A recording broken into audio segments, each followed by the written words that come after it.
So without further ado, I would like to introduce Steve Kintner from the Blue Springs Alliance. He's talking about pollinator gardens. Thank you. All right, so going about how we're building a pollinator network and what we're doing, what Westwood Audubon is doing along that line. One of the purposes for this part of the presentation is for organizations and groups to tell what you've been up to and what you're doing. A lot of people do not understand all the things that Westwood Audubon is involved in. Talk a little bit about that today. So as you can see, we, of course, we're interested in gardens. We're interested in water. And why does Audubon care? Because those are critical things that are going to have a population of birds that are healthy, right? And so it all ties into birds. You see one of our guests that lie on you there is enjoying one of our scrub jays. One of the scrub jays is enjoying the guest. And those are the scrub jay wings there that for the selfies. All right. So we're building a partnership, and this is only a few organizations that we partner with, and some of the projects that we have ourselves we're creating. The list can go on and on, but I didn't want to go through that. So what most people do not understand, don't know about the Westwood Audubon, is the Blue Spring Alliance is actually a project of Westwood Audubon. The Friends of Land Environmental Center is a project of Westwood Audubon. The Water Alliance itself is an outreach, it's not a project of us. And Juvenile Springs Alliance is here today, is also actually a project of Westwood Audubon. So Audubon is very, very involved in the water and native plant project. So one of the things that I've been working on is creating this pollinator network. One of the things that got me excited was when I learned that the problem we've got is we're creating these pollinator deserts. We're creating these large subdivisions, all have the St. Augustine grass, and many of our native pollinators, especially those bees, native bees, can only go about a third of a mile before they have to refuel. So you have these large subdivisions, then you simply are going to create a barrier to those bees being able to move back and forth and to be able to provide the pollinator services. Same thing is true with butterflies. They're very dependent, very tied to those plants. In those deserts, they can't make it through there because there's no plants for them. So we came up with this idea of let's start building these networks, these gardens. And he's talking, lots of them this morning were talking about their projects. All of this, we're partnering with everyone trying to get this to work. One of the grand ideas we had was this, was to go out and work with the school system to develop these gardens. What we've done is at 4 high schools and 3 middle schools, we actually are putting them in production to grow plants to be used in other schools. And we didn't have enough money to put gardens in every single school, but we had enough money to get 4 high schools, 3 middle schools actually in the business of growing gardens, growing plants, to go into other school sites. So that project's underway. We built 8 pollinator gardens at elementary schools, just simply as pollinator gardens, demonstration gardens for the children to get their hands dirty. We think it's very, very important that kids get out there and get dirty, grow plants. And we did a garden that, we refurbished the garden at Lyman Environmental Center.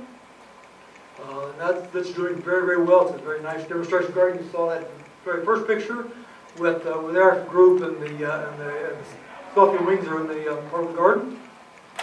And then we've been doing a garden that's Bartram-themed garden, William Bartram, at Stetson University. And that project is a student-driven project. Those students are continuing to work on that. We're working on some signage right now. So those are some of the gardens we worked on this year. And just let me show you some of the Stetson students out doing planting. Again, a really strong relationship with Stetson and the Institute for Water and Environmental Resilience at Stetson. A great resource for us and common mission. There's just a picture of the Institute. If you haven't been out there and haven't seen the new building. Yeah, not too shabby, right? Nice building, as you expect at Stetson. All right, and just showing Dave Rigsby and some of the students there working on preparing the garden to go in at Stetson. So the $20,000 worth of plants we bought this year. Yeah.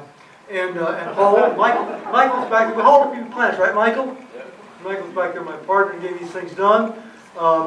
We went out and bought these plants. We loaded them up and hauled them in. This is a partnership with the Futures program at Volusia County Schools. The partners with them, and Louise Chapman, who's been an amazing partner, and working to help get all this done. So we provided funding to them, and funding for this project, part of this project came from Duke Energy, and a part of it came from Forest Land Light.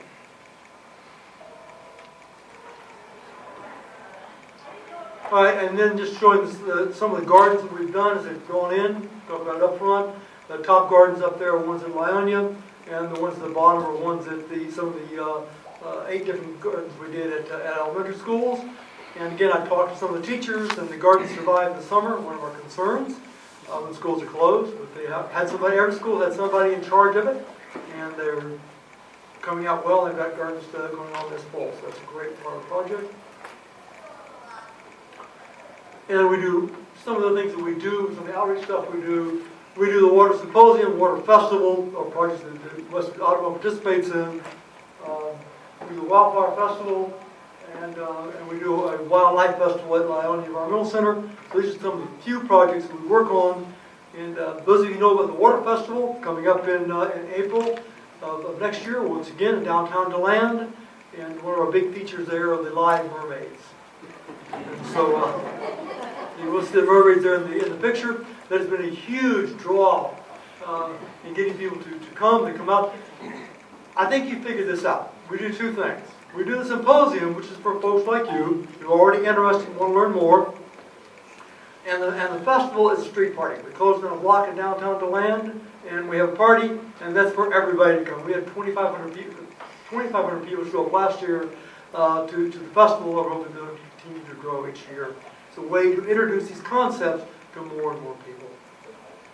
And some of the interesting things we've done, again, these partnerships where we work with lots of other people. So when Megan was here to talk, she talked about a part of this, but a piece that West Volusia Audubon and Blue Spring Alliance was involved in, we helped provide some funding for this, what I thought was a very unique project, how we deal with homeowners associations, how we get into them. We tried.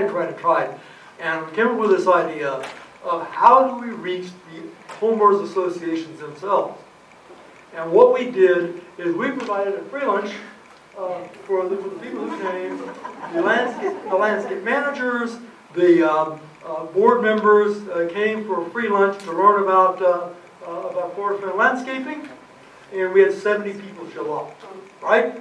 So how successful are we? We don't know. We're going to go back and do a questionnaire later on and say, okay, did you implement these principles that you learned about?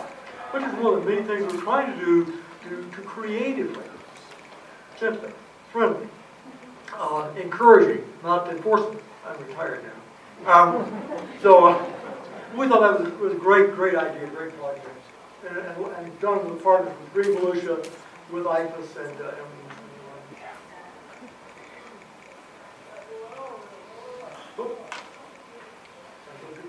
oh, and the last slide. So, I continue to look for grants and funding and ways to get these things done. And I just got another grant. This is building a community plan for strength and resilience. And the yard signs that Kelly talked about earlier, we're going to model those for the Blue Spring Basin. We're going to go out and make some signs to go up in the yard. That's their signs. We'll be doing something similar to that to go in the Blue Spring Basin. We're going to develop a homeowner's guide to living in a spring shed. These just talk all the things you need to do. So we're going to do that. We're going to take the Basin Management Action Plan for Blue Spring. Someone talked about Basin Management Plans earlier. Basin Management Plan will put anybody to sleep, even me. Right? So we had a grant a couple years ago. The Springs Institute produced a summary of that. It still was 20 pages long. Not going to make you dance. So we're going to try and do a 4-page summary of what the VMAP talks about. We'll talk about the problems with the spring itself, and we'll talk about the solutions we have in plan that are coming along. Hopefully something will be widely used, widely read. Yard signs. We're going to try the pledge card. Everyone, this is something, there's plenty of literature out there. There's plenty of literature out there that says if I can get you to sign a pledge card, you're much more likely to do it. Right? So we're going to try and do this. So I get you to do pledge cards. Say, I promise to water my yard less. That's what you pledge to do. and I get your email address. 6 months later, I send you an email and said, how you doing on that plan? Let me know. All right, a year later, how you doing? So just try to build a relationship with people. But the pledge cards are a very important tool in getting people to change their behavior. And you heard Kelly, other people, Bob, Megan, talk about how do you change people's way of looking at these things? How do we get people to plant native plants? Use less water, use less fertilizer. Pledge cards are an important tool. And we're going to have try to have a national speaker come to the symposium next year. It's one of our grand plans. So those are the things that we're looking at for that grant. It's an upcoming project. And I believe that's the end. Yes. All right. So I'm done early. Those of you who know me know that is a rare thing.